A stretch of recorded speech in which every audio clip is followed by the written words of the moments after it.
نحمده ونصلي على رسوله الكريم اما بعد فاعوذ بالله من الشيطان الرجيم بسم الله الرحمن الرحيم ولمن خاف مقام ربه جنتان فبأي آلاء ربكما تكذبان صدق اللہ العظیم۔ سالکین حضرات، جتنے بھی اللہ والے بنے، جتنے بھی اے سے زیڈ تک ابھی تک جو بھی اللہ والا یا اللہ کا ولی بنا ہے، وہ سب ذکر کر کے بنے ہیں۔ آپ مجھے ایک بزرگ بھی ایسا نہیں بتا سکتے جو بغیر ذکر کے اللہ کا ولی بن گیا ہو۔ سارے حضرات جو بھی اللہ والے بنے ہیں، جتنے اللہ والے بنے ہیں، یہ سب اللہ کا ذکر کر کے بنے ہیں۔ آپ کہیں گے کہ اللہ والے تو گناہوں سے بچنے والے، وہ گناہوں سے بچنے کا جو پاور آیا نا، وہ ذکر کر کے ہی آیا۔ گناہوں سے بچنے کی جو ہمت اور جو کیپیسٹی اور ان کی بریک جو مضبوط ہوئی اور ڈش بریک جیسی ہوئی کہ ایک دم گناہ کا موقع آیا اور رک گئے، تو یہ سب ذکر کی برکت تھی۔ اس لیے جس اللہ والوں سے جڑو گے وہ سب آپ کو ذکر دے گے کہ بھائی ذکر کرو، ذکر کرو، ذکر کرو۔ کیا ہوتا ہے کہ ذکر سے ذات کی محبت نصیب ہوتی۔ جس کو اللہ کی محبت میں اضافہ چاہیے، اس کو چاہیے وہ ذکر کا اہتمام کرے۔ لب پہ ذکر اللہ کی تکرار ہو، دل میں ہر دم حق کا استحضار ہو۔ اگر تو کر لے اس پر حاصل دوام، پھر تو بس کچھ دن میں بیڑا پار ہو۔ ذکر کرنا، شیطان نہیں چاہتا کہ ہم ذکر کریں۔ اس کو پتہ ہے کہ اگر یہ ذکر کرے گا تو میں اس کو پریشان نہیں کر سکوں گا، میں اس کو گناہ کی طرف نہیں لے جا سکوں گا۔ شیطان سمجھتا ہے میری پوری محنت، میری پوری پلاننگ، اور جو میں نے اللہ سے عہد کیا تھا کہ اس کو جہنم میں پہنچا کر کے رہوں گا، میری پوری پلاننگ فیل ہو جائے گی، چونکہ ذکر ہتھیار ہے۔ اگر اس کے پاس ذکر ہوگا تو میں اس کے قریب نہیں جا سکوں گا، اور یہ غفلت میں ہوگا تو فوراً اس کو سمجھا کر اپنے پنجے میں لے کر بد نظری کرا کے، غیبت کرا کے، جھوٹ بلوا کر کے، موبائل کا غلط استعمال کرا کر کے اللہ کی نظر سے گرا دوں گا۔ پھر یہ نہ دنیا کا رہے گا نہ آخرت کا رہے گا، بے چین زندگی گزارتا رہے گا۔ یہ شیطان کی بہت بڑی چال ہے اور اس کی سوچ ہے اور اس کی پلاننگ۔ کیسے کیسے لوگ گزرے اس دنیا میں۔ ایک عجیب آپ کو تاریخی بات سناؤں میں۔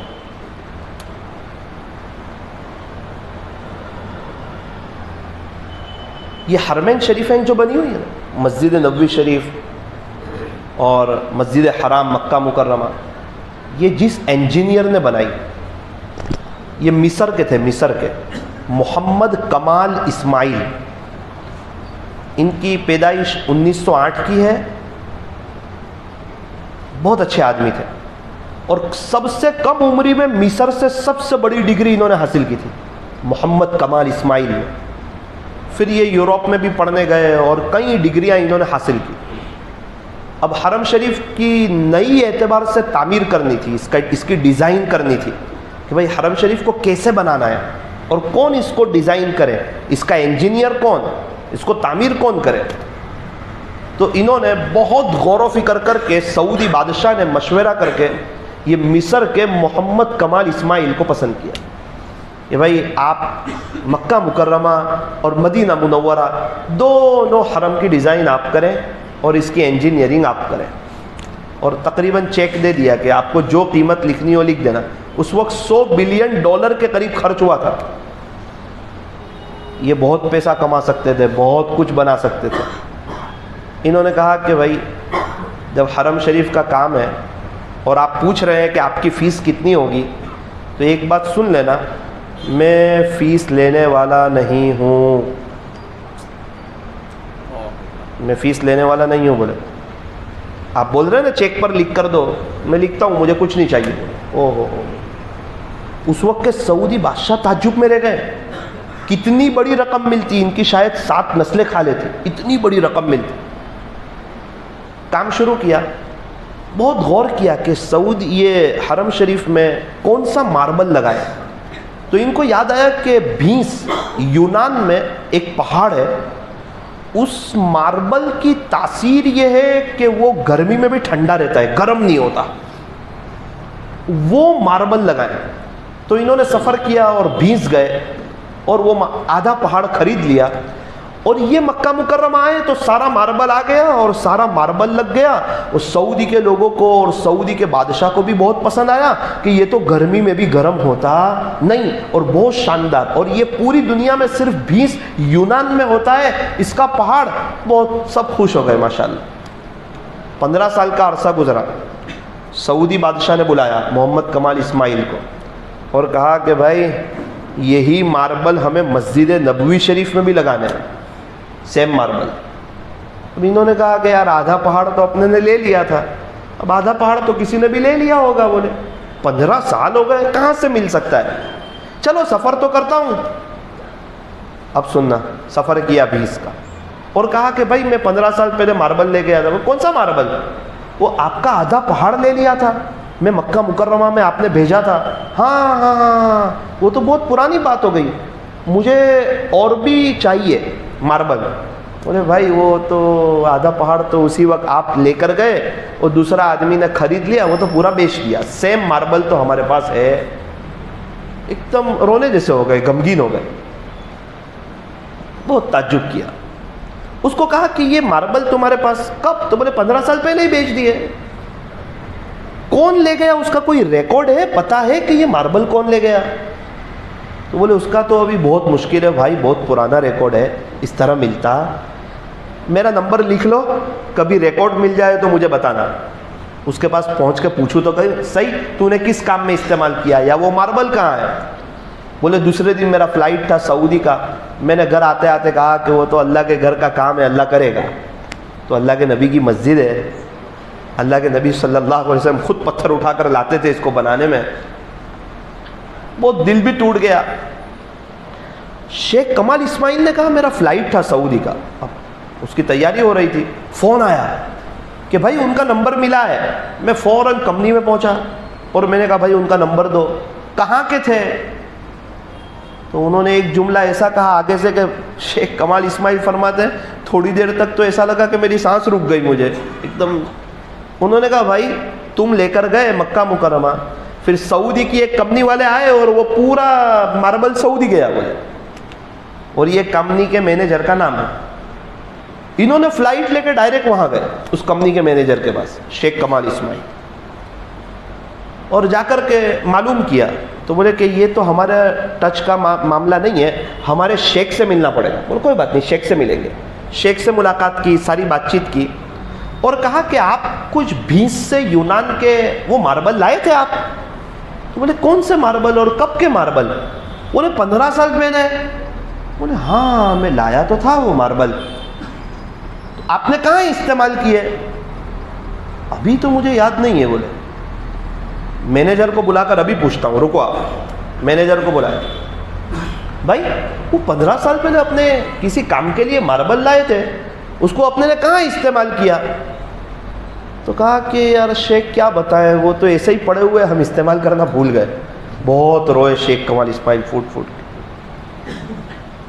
بہت روئے کہ اللہ نے کیسے سعودی بھجوایا، کیا نظام چلایا، 15 سال سے ان کی حفاظت پہ ان کو مجبور کیا، کیا نظام چلا. بہت روئے.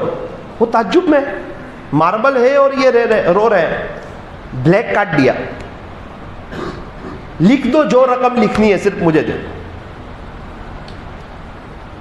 ایسا تو کوئی کہتا نہیں ہے جو رقم لکھنی ہے لکھ دو.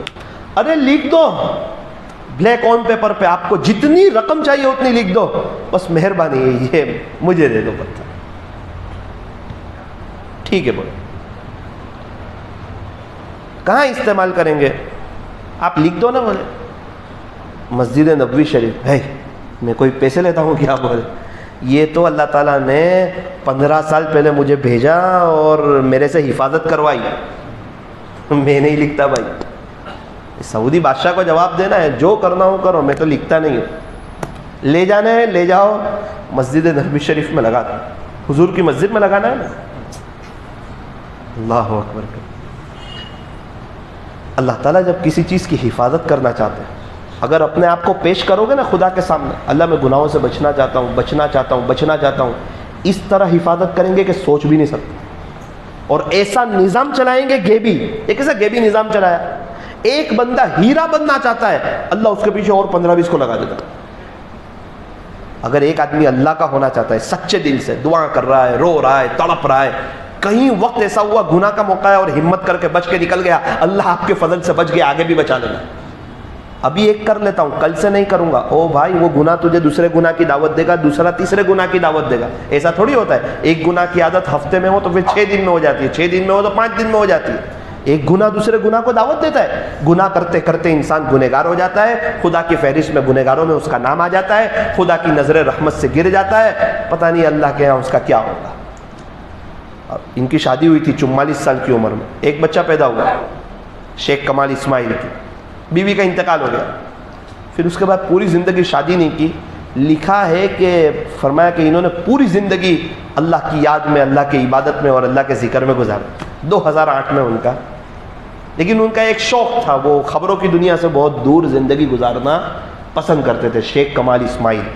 میں یہ عرض کرنا چاہتا ہوں کہ ایک بندہ اگر ارادہ کرتا ہے، انہوں نے ارادہ کیا کہ بھائی مجھے کام کرنا ہے، پتھر لانا ہے، کیسی اللہ کی مدد آئی اور کیا اللہ تعالیٰ نے یہ بھی نظام چلایا.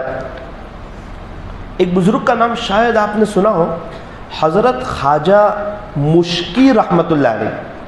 ان کے بدن سے مشک کی خوشبو آتی تھی. بہت لوگوں نے حیران کر دیا، حضرت کون سا عطر لگاتے، علاقے میں ملتا تو ہے نہیں. بہت لوگوں نے پریشان کر دیا. ایک آدمی نے مجبور کیا کہ آپ کو بتانا ہی ہوگا کہ آپ عطر کون سا لگاتے ہیں. خواجہ مشکی رحمۃ اللہ علیہ مجبور ہو گئے اور کہا بھائی میں کوئی زیادہ عطر نہیں لگاتا، میرے ساتھ ایک واقعہ پیش آ گیا.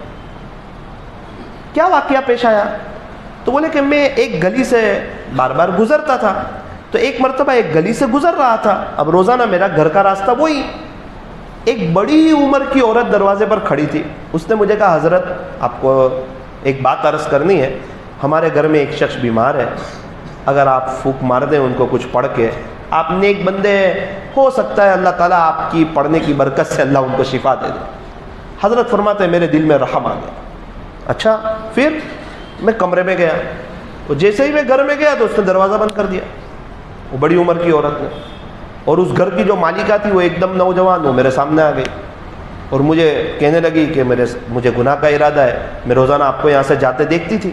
تو میں نے کہا نہ میں تو اللہ سے ڈرتا ہوں بھائی، میرے دل میں تو اللہ کا خوف ہے، آپ نے مجھے اس لیے بلایا، دھوکے سے بلایا، اچھا نہیں کیا. تو بولے کہ نہیں. بولے نہ میں تو اللہ سے ڈرنے والا بندہ ہوں.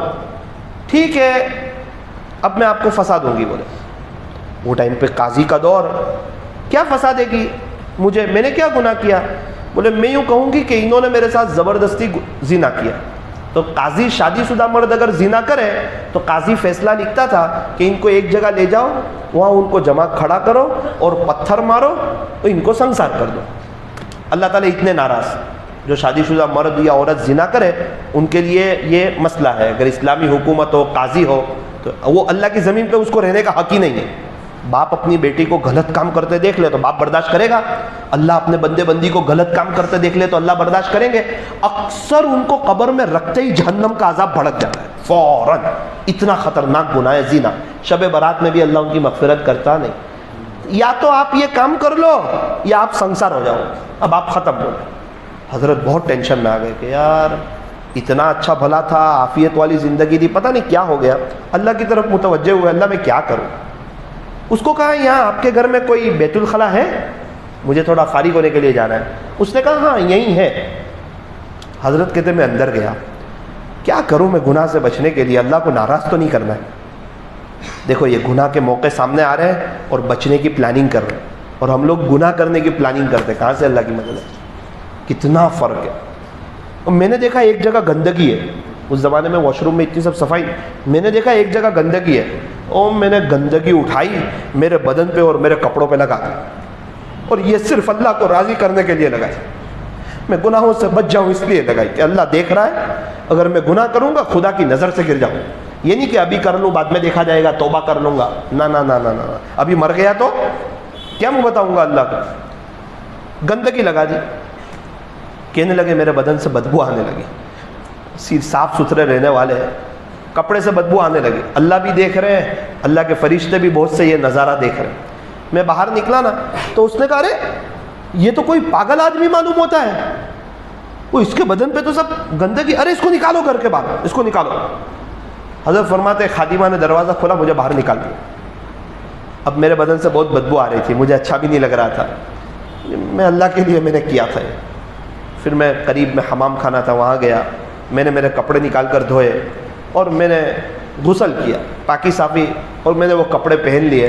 میں سمجھتا تھا کہیں پہننے کے بعد بھی بدبو نہ آئے، لیکن جیسے ہی پہن کے باہر نکلا اس وقت سے آج تک بدن سے مشک کی خوشبو آنے لگی. کوئی بچنا چاہے تو وہ بہت قریب ہے، اور کوئی گناہ کرنا چاہے تو سارے راستے کھلے ہوئے ہیں، چونکہ امتحان کی جگہ ہے. کوئی صحیح بھی لکھ سکتا ہے، کوئی غلط بھی لکھ سکتا ہے. کچھ سمجھ میں آ رہا ہے بیجاپور والوں؟ اس لیے اب تاریخ میں ان کا نام ہی غائب ہو گیا، صفحے میں سے ان کا نام ہی ہو گیا حضرت خواجہ مشکی رحمۃ اللہ. کیسے لوگ ہیں یار. حضرت عبداللہ ابن مخزومہ رحمۃ اللہ علیہ جنگ یمامہ میں جا رہے ہیں. اللہ میں جا رہا ہوں یمامہ کی جنگ میں، اب میں شہید بھی ہونا چاہتا ہوں، آپ کے پاس آنا چاہتا ہوں. اللہ کرے کہ میرے جسم پر اتنے زخم آئے کہ میرے ہر عضو پہ زخم آئے، ہر عضو میرا زخمی. اس حال میں اللہ کے پاس جاؤں کہ اللہ آپ کے دین کی خدمت کرتے کرتے میرا پورا بدن زخمی ہے، اس حال میں آپ کے پاس آ گیا. دعا کر دی، قبول ہو گئی. جسم کے ہر عضو پر زخم آیا. ایک شخص آیا، حضرت جسم کے ہر عضو پر زخم ہے. جی بیٹا دعا کی تھی. پانی لے آؤں؟ نہیں بیٹا، پانی تو پی لو. بیٹا روزے سے ہوں. کیا کہہ رہے؟ تو روزے سے ہوں. تھوڑا سا پانی. زندگی میں کئی روزے افطار کیے پانی کھجور سے. یہ بھی ایک دعا کی تھی کہ اللہ آپ کے دیدار سے یہ روزہ افطار کرنا چاہتا ہوں، آپ کے دیدار سے یہ روزہ افطار کرنا چاہتا ہوں. تھوڑی دیر میں انتقال ہو گیا. امید ہے اللہ کے دیدار سے افطار کیا ہوگا. آج کس مقام پر ہوں گے اور کہاں. ایسا ہے بھائی، جو بچنا چاہے، جس کے اندر طلب ہو، جو نیک بننا چاہے، وہ گلومر کی دنیا سے بھی آ کے اپنے آپ کو چینج کر دیتا ہے. اور جو اپنے آپ کو چینج نہ کرنا چاہے وہ دیکھنے میں تو بہت اللہ والے جیسا لگتا ہے، لیکن اس کی تنہائی ناپاک ہوتی ہے. خدا کی فہرست میں اس کا نام نیک لوگوں میں نہیں ہوتا. تنہائی کا اعتبار ہوتا ہے پورا. جیسی تنہائی ہوگی نا ویسی قبر کی تنہائی ہوگی. جس کا ظاہر کچھ اور ہو اور باطن کچھ اور ہو، یہ منافقت کا اعلیٰ درجہ ہے. تو کیا کرے؟ ظاہر چینج کر دے؟ نہ نہ نہ نہ، باطن چینج کر لے، باطن درست کر لے. نماز میں دھیان نہیں لگتا ہے تو کیا کرے؟ نماز چھوڑ دے. نماز چھوڑ نہ دے، نماز میں دھیان لگانے کی کوشش کر.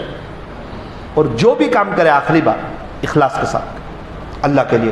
اللہ دیکھ رہا ہے. سب سے بڑا طاقت والا وہی ہے، سارے خزانوں کا مالک وہ ہے، بادشاہ، شہنشاہ، احکم الحاکمین، سب کچھ اللہ ہے. اللہ دیکھ رہا ہے. جو ایک بالش آتا ہے اس کی طرف وہ دو بالش آتا ہے، جو چل کر آتا ہے اللہ اس کی طرف دوڑ کر کے آتے. یہی جنگ یمامہ میں حضرت خالد بن ولید رضی اللہ عنہ سپہ سالار تھے، امیر لشکر تھے، امیر تھے. ایک آدمی آیا. جی حضرت. بولے جی امیر المؤمنین کا پیغام ہے آپ کے نام. حضرت عمر کا پیغام ہے. اچھا. خط کھولا، اس میں لکھا تھا کہ خالد، یعنی خلاصہ یہ کہ تو میرا خط پڑھے تو تو اس وقت سے لشکر کا امیر نہیں، تو سپہ سالار نہیں، تو چیف کمانڈر نہیں لشکر کا، اور یہ جو خط لے کر آئے ہیں اب سے امیر یہ رہیں گے. اب آپ کو اختیار ہے، آپ آنا چاہیں تو مدینہ منورہ آ جائیں، اور اگر آپ وہیں رہنا چاہیں تو ایک عام سپاہی کی طرح لڑتے رہیں. ایک خط دیکھا تو فوراً اس کو کہا کہ جی ٹھیک ہے آپ امیر اور میں ایک سپاہی کی طرح لڑتا رہوں گا. تھوڑی دیر کے بعد کسی نے کہا خالد ولید کیسا لگ رہا ہے؟ پہلے امیر تھے اب امیر نہیں ہے. بولے میرے کو تو بہت اچھا لگ رہا ہے، کوئی حرج نہیں ہے. جب میں امیر تھا نا اس وقت بھی اللہ کے لیے لڑ رہا تھا، اور ابھی امیر نہیں ہوتا ابھی بھی اللہ کے لیے لڑ رہا ہوں. میں تو میرا نظر ہی اللہ پر تھی. کیسے لوگ ہیں یار، ان کی نظر ہی اللہ پر تھی. سعد ابن ابی وقاص رضی اللہ عنہ، مدائن فتح ہوا، مال غنیمت خوب آیا، سب چیز جمع ہو گئی کہ بھائی اتنا مال غنیمت آیا ہے. 2-3 دن کے بعد ایک عام سپاہی آیا, آپ کی امانت آپ کی سیوا میں, لو کیا چیز ہے, کھولا اور کھولا تو وہ تو مدائن کے بادشاہ کا تاج مال غنیمت میں آیا نہیں تھا, پتہ نہیں بچ گیا کیا ہوا, تو مدائن کے بادشاہ کا کہیں کلو سونا, ہیرے موتی جواہرات بھرے ہوئے, وہ پورے مال غنیمت پر وہ تو حاوی ہو گیا. مدائن کے بادشاہ کا تاج بہت مشہور تھا. بہت تعجب ہوا سعد بن ابی وقاص رضی اللہ عنہ کو, یار سیدھا سادہ آدمی ہے, اگر چھپا لیتا نہ دیتا تو اس کو کون پوچھنے والا تھا, کسی کو پتہ بھی نہیں تھا کہ اس کے پاس ہے, اس کی کئی نسلیں کھا لیتی, اس کو پوچھنا چاہیے یار, بڑا اللہ والا لگتا ہے, تقوی والا لگتا ہے. اس کو بڑے ادب سے کھڑا ہے, بھائی آپ کا نام بتا دو نا, آپ کا نام کیا ہے. اور جیسے ہی نام پوچھا تو وہ پیٹ پھیر کے جانے لگا اور بولا جس کو راضی کرنے کے لیے تاج دیا نا وہ میرا نام جانتا ہے. او ہو سعد ابن ابی وقاص کہتے مجھے اپنا نام نہیں بتا. پہلے بولتے تھے نا نیکی کر دریا میں ڈالا, بولتے نیکی کر واٹس ایپ پہ ڈال.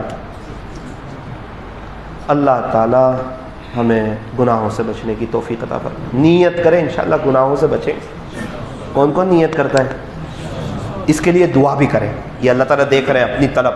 انشاءاللہ گناہ سے بچیں گے, انشاءاللہ ہر حال میں بچیں گے, چاہے جان چلی جائے, گناہ نہیں کریں گے انشاءاللہ. گناہ کا سب سے بڑا نقصان انسان اللہ کی نظر سے گر جاتا ہے. کچھ معمولات میں نے بتائے, کچھ حضرات ہیں جن کے معمولات جو میں نے بتائے اس سے کم تھے. اللہ اللہ ان کے 200 تھے, اگر 700 بتائے تو وہ 700 کر لیں ابھی کی مجلس میں. 700 اللہ اللہ, 700 درود شریف, 100 جس کو 200 استغفر اللہ بتائے وہ 200 پڑھے. اور جس کے پاس معمولات ان سے زیادہ ہے, جیسے کچھ لوگ ہیں جو 1,500 اللہ اللہ پڑھ رہے ہیں, کچھ 3,000 اللہ اللہ پڑھ رہے ہیں, کچھ لوگ 1 گھنٹہ مراقبہ کر رہے ہیں, تو پھر وہ مجھے موقع دیکھ کر تھوڑی دیر کے لیے مل لیں تو پھر ان سے کچھ مذاکرہ کریں گے انشاءاللہ. دل سے دعا ہے کہ اللہ تعالیٰ مجھے اور آپ کو اس مجلس کی برکت سے اپنا ولی بنا لے, اور انشاءاللہ وقت ملتا رہے تو دعوت و تبلیغ کی مبارک محنت سے بھی جڑیں گے نا انشاءاللہ. مشورہ ہوتا ہے نا, کب ہوتا ہے, کہاں, اچھا بھائی مشورہ ہوتا ہے نا, بیٹھیں گے نا مشورے میں, اپنے آپ کو جوڑیں گے نا. تعلیم ہوتی ہے فضائل اعمال کی آپ کی مسجد میں, مولانا 15 بیٹھتے 20 بیٹھتے, ارے وہ اپنی طلب اللہ کو بتا دے, تو بھی تو بتا دے. کیا ہمیں ضرورت نہیں ہے, کیا ہم محتاج نہیں ہیں؟ بیٹھنا اپنی ذمہ داری سمجھ کے کہ دین سیکھنے کی مجھے بھی, اور اپنے گھر میں بھی فضائل اعمال کی تعلیم کرنا. کرو گے انشاءاللہ. اللہ تعالی ہمیں اس مبارک محنت سے جڑنے کی توفیق عطا فرمائے. کم سے کم ہر مہینے 3 دن. میں نے دیکھا جس کے 3 دن لگتے رہتے ہیں نا, اللہ تعالیٰ اس کو زبردست پابند کر دیتا ہے. آٹومیٹک اس کا چلہ بھی لگتا ہے, آٹومیٹک اس کے 4 مہینے بھی لگتے ہیں, اور اس بہت وصول ہو جاتا ہے. ابھی میرا بھائی 3 دن جا کر آیا, ابا نے مجھے پوچھا کہ بیٹا تو کب جائے گا 3 دن.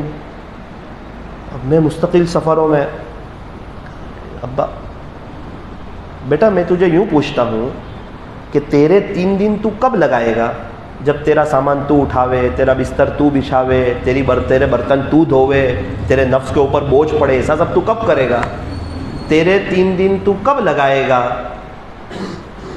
تھوڑا سا تاریخ دینے میں آگے پیچھے ہوا ابا کو, تو مجھے کہا بیٹا تیرا باپ 14 سال کی عمر میں جوانی میں لگا تھا تبلیغ کے کام میں, ابھی میں بیمار ہونے تک کبھی بھی یاد نہیں ہے کہ مہینے کے 3 دن چھوٹے. یہ پوری جوانی گزر گئی, کبھی یہ یاد ہے کہ اکثر مہینے میں 2 دفعہ لگائے.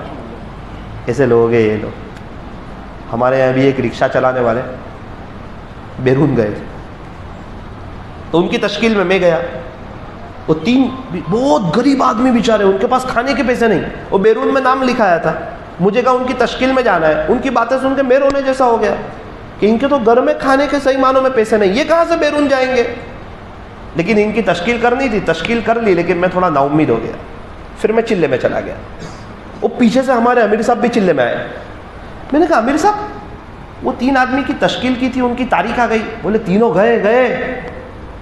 کیا بات کرتے ہو, کیسے گئے؟ امیر صاحب کے آنکھ میں آنسو آ گئے. بیٹا 2 تو رکشہ بیچ کے گئے.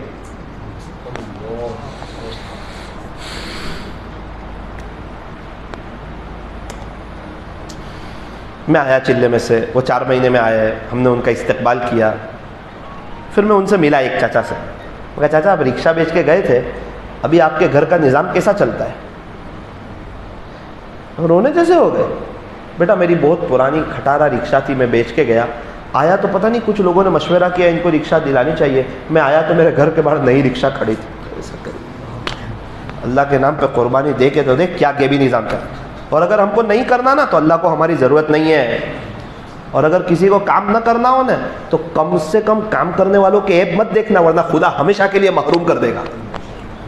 اگر نہیں کرنا ہے نا تو مت کرنا، لیکن عیب مت دیکھنا، یہ ایسا کرتے ویسا کرتے۔ وہ ڈرائیور سے ہی غلطی ہوتی ہے، بازو میں بیٹھنے والا غلطی کرتا، اپنی فکر بھی کرے اور امت کی بھی فکر کرے۔ اگر سارے ہی کہیں گے کہ اپنی فکر کرو تو کون سمجھائے گا لوگوں کو؟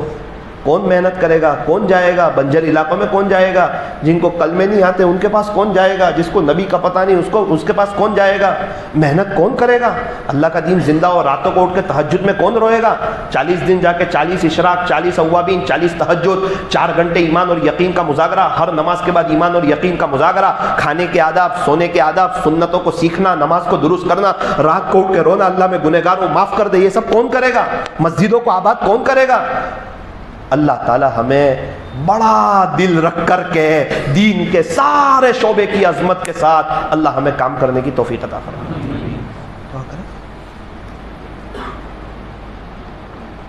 کوئی آئے ہیں بیت ہونے والے؟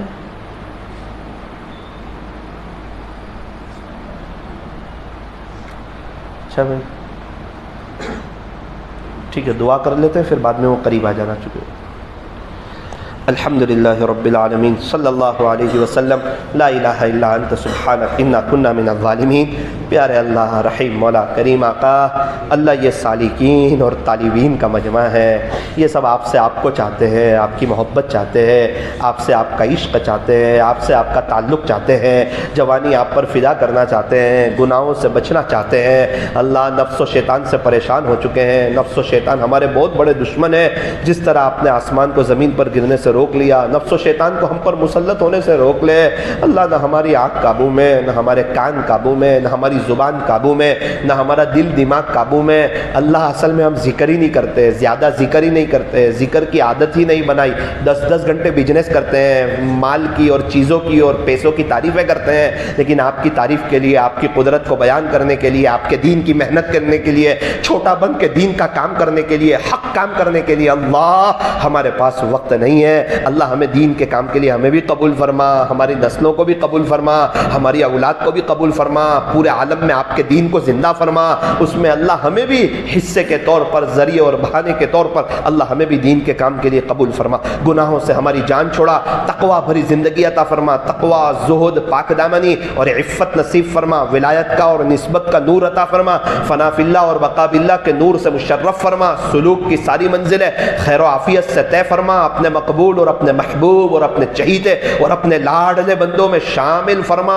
پورے بدن سے اللہ اللہ جاری فرما، آپ کی یاد میں رہنا اور آپ کی محبت میں رہنا، اور جہاں بھی بیٹھے آپ ہی کا ذکر کرنا اور آپ ہی کی محبت کی باتیں کرنا، اور پورے بدن کے روئیں سے اللہ آپ کا نام پاک جاری فرما، دنیا بھی بہتر بنا دے، آخرت بھی بہتر بنا دے، بار بار حرمین شریفین کی زیارت نصیب فرما۔ اللہ ہمیں بھی دین کا کام اخلاص کے ساتھ عافیت سے پورے عالم میں اللہ کرنے کی توفیق عطا فرما۔ اللہ، آخری گزارش یہ ہے، یہ پورا مجمع جو بیٹھا ہوا ہے آپ ان کو دیکھ رہے ہیں، یہ طلب والے لوگ ہیں، اللہ ہم تمام کو اپنا بنا لے، رحمت کی رسی ڈال کر ہم تمام کو اپنی طرف کھینچ لے، گناہوں سے بچا لے، کبھی ہو جائیں تو فوراً توبہ کرنے کی، وہی گناہ 100 مرتبہ ہو جائے تو 100 مرتبہ توبہ کر لینے کی۔ اللہ ہمیں توفیق عطا فرما۔ ہمارے ایک آپ ہی تو رب ہے، آپ کے علاوہ تو کوئی ہے نہیں، ہم تو کہیں جا نہیں سکتے، اللہ آپ ہی بڑے ہیں، ہمیں سچی پکی توبہ کی توفیق عطا فرما۔ اللہ ہمیں سمجھا دے، کپڑا میلا ہو جائے، گندا ہو جائے، لانڈری میں دیتے ہیں، ایسا ہو جاتا ہے کبھی میلا ہوا تھا ہی نہیں، بندہ توبہ کرتا ہے، ایسا ہو جاتا ہے گویا کہ اس نے کبھی گناہ کیا تھا ہی نہیں۔ توبہ کرنے والوں کو آپ پسند کرتے ہیں، ہم لوگ سب مل کر کے توبہ کرتے ہیں کہ پچھلی ساری زندگی میں جو بھی گناہ ہوئے، سارے گناہوں کو اللہ نیکیوں سے بدل دے، ہمیں معاف کر دے، اور آئندہ گناہوں سے بچنے کا پختہ ارادہ کرتے ہیں، اور آپ کے دین کی محنت کا ارادہ کرتے ہیں کہ دین کے سارے شعبوں کی اہمیت کو اپنے دل میں لائیں گے۔ دعوت و تبلیغ کی محنت، خانقاہ کی محنت، مدارس کی محنت، جمعیت علمیت کی محنت، اور سارے اللہ والوں کا ادب کریں گے، اور پوری دنیا میں جتنے بھی لوگ ہیں سب ہم سے بہتر ہے، ہم سب سے کمتر ہے۔ اللہ ہمیں ایسا سمجھنے کی اور سارے حق شعبے سے اللہ ہمیں جڑنے کی توفیق اور سعادت نصیب فرما۔ صلی اللہ تعالی علی خیر خلق محمد وآلہ واصحابہ اجمعین برحمتک یا رحمۃ۔